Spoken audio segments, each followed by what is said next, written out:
Hi, it's Steve. Today we'd like to show you how to change the lid switch magnet on your washer. It's a really easy repair. Let me show you how we do it. Now, to replace the magnet on the lid, we're simply going to raise that lid into a full open position and remove the two mounting screws.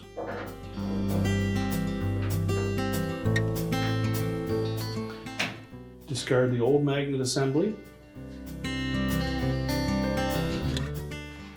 Now, when installing the new magnet, we want to make sure that the ribbed side faces against the bottom of the lid and that the beveled edge is towards the center of the lid.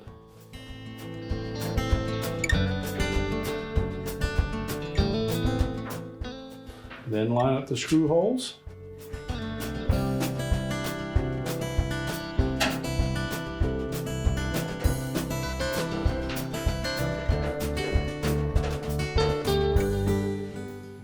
Install both screws before we tighten them.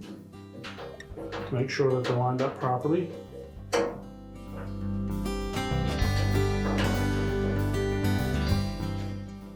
So just make sure they're both tightened securely. We can close up the lid and your repair is complete.